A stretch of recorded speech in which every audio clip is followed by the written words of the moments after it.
नमस्कार साथियों। जैसा कि आप सब जानते हैं, कहानियां हमारे जीवन का हिस्सा होती हैं। हम बहुत कुछ कहानियों से सीखते हैं और जब कोई सच्ची कहानी हो तो हमारा जुड़ाव कुछ ज्यादा ही हो जाता है। ऐसी ही एक कहानी है सोने से 3 फीट दूर। क्या सिखाती है ये कहानी? यदि हम पहली नजर में देखें तो ये कहानी हमें सिखाती है कि ज्यादातर लोग उस समय पर मेहनत करना बंद कर देते हैं और वापस भाग जाते हैं जब वो बिल्कुल सफल होने ही वाले होते हैं। ये एक बहुत छोटी सी बात है लेकिन बहुत महत्वपूर्ण है। इसके अलावा भी बहुत सारी ऐसी बातें इस कहानी से आप सीखेंगे जो आपके जीवन में आगे आपको बहुत काम आएंगी। आइए जानते हैं कौन थे मिस्टर आर यू डार्बी और कैसे वो सोना पाने से 3 फुट दूर रह गए। जब सोने की खोज का जमाना था तब आर यू डार्बी ने भी प्लान किया कि वो भी खुदाई करके अमीर बनेंगे। उस समय उनको ये कतई पता नहीं था कि जमीन से कहीं ज्यादा सोना आदमी के दिमाग से खोद कर निकाला जा सकता है। उन्होंने खोदने के लिए कुदालें इकट्ठी की, कुछ लोग इकट्ठा किए और अपना भाग्य आजमाना शुरू किया। मेहनत तो बहुत थी लेकिन उनकी सोने के प्रति जो चाह थी वो उससे भी ज्यादा थी। हफ्तों की मेहनत के बाद उन्हें चमकदार धातु की थोड़ी सी मिट्टी प्राप्त हुई। अब उन्हें एक मशीन चाहिए थी जो उस धातु के लिए और गहरा खोद सके, धातु मिट्टी की ओर सतह तक जा सके। अब उस मशीन की तलाश में वो अपने घर विलियमबर्ग मैरीलैंड वापस गए। अपने रिश्तेदारों को बताया कि सोने की खदान तो मिल गई है लेकिन उसे खोदने के लिए मशीन चाहिए। उन लोगों ने मशीन के लिए धन एकत्रित किया और उसे वहां भिजवा दिया। तब मिस्टर डार्बी और उनके चाचा दोनों साथ में माइंस में वापस आए। फिर उस धातु मिट्टी की पहली खेप पिघलाने के लिए भेजी गई। वहां से रिपोर्ट आई कि ये खदान तो कोलोराडो की सबसे समृद्ध खदान है। एक आध ऐसी खान और मिल जाए तो मशीन का सारा कर्ज चुक जाएगा और फिर मुनाफा ही मुनाफा होगा। इस विचार के साथ उन्होंने पूरे जुनून के साथ फिर से काम शुरू किया। जैसे जैसे ड्रिलिंग मशीन नीचे धंसती जाती, उनकी और उनके चाचा की उम्मीद ऊपर उठती जाती। तभी अचानक मिट्टी से सोने का चूरा आना बंद हो गया। उनका सपना टूट गया। इसके बाद उन्होंने बहुत खुदाई की पर सोना फिर नजर ही नहीं आया। आखिर में उन लोगों ने तय किया कि बहुत हो गया, अब वापस घर को चलते हैं। कुछ $100 में मशीन को बेच करके वो ट्रेन से वापस अपने घर चले गए।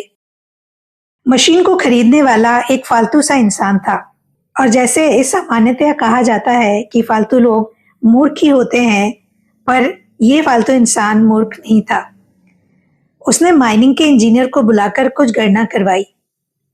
उस इंजीनियर ने बताया कि पिछली योजना इसलिए असफल रही थी क्योंकि इसके पिछले स्वामी को खानों का कोई ज्ञान ही नहीं था।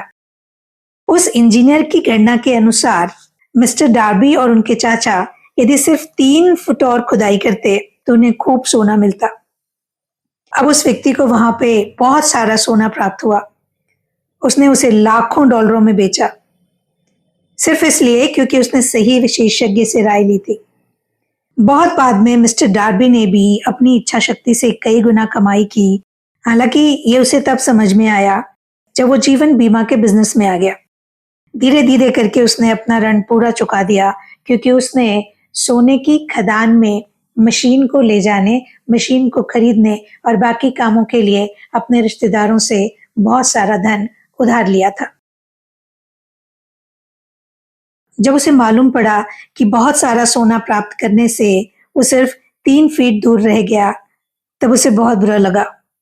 लेकिन इस अनुभव से उसने सीखा कि ठीक है, मैं सोने से 3 फीट पीछे ही रुक गया, पर अब जीवन बीमा में चाहे कोई कितना भी मना करे, मैं उन्हें बीमा बेच कर ही रहूंगा।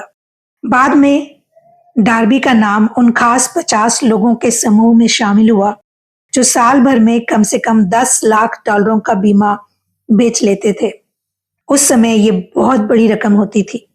साथियों, हर बड़ी सफलता के पूर्व इस प्रकार की अस्थायी असफलताएं तो आती ही हैं।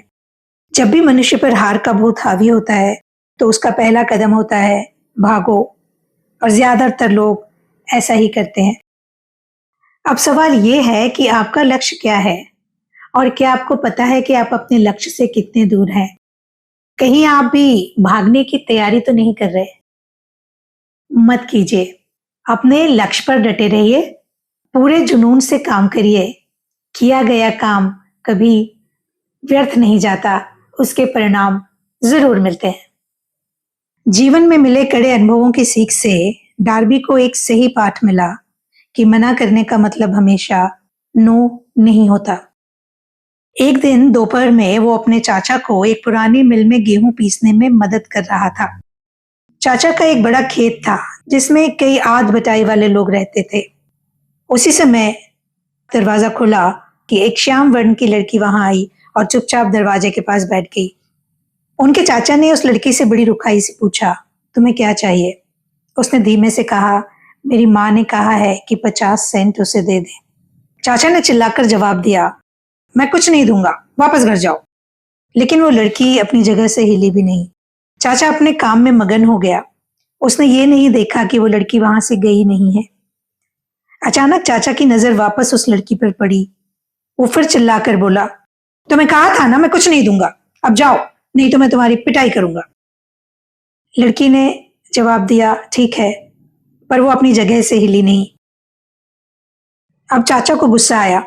उन्होंने उस बोरे को हटाया जिसमें वो अनाज भर रहे थे और एक डंडा लेकर उस लड़की की तरफ बढ़े। उस जमाने में उस इलाके में गोरे लोगों की अवमानना काले लोग नहीं कर सकते थे। डार्बी को लगा कि वो एक हत्या का चश्मदीद गवाह बनने वाला है। उन्हें यह पता था कि उनके चाचा बहुत क्रोधी और तुनक मिजाज है, पर उनको आता देखकर वो लड़की बिल्कुल दृढ़ता से मजबूती से खड़ी हो गई और पूरी जोर से चीखी, मेरी माँ को 50 सेंट चाहिए ही, अभी। चाचा अचानक रुके। उस लड़की की आंखों में देखा, डंडा एक तरफ रखा और जेब से आधा डॉलर निकालकर उस लड़की को दे दिया। लड़की दरवाजे की तरफ गई, किंतु उसकी आंखें चाचा को देखती रहीं, जिन पर अभी अभी उसने विजय प्राप्त की थी।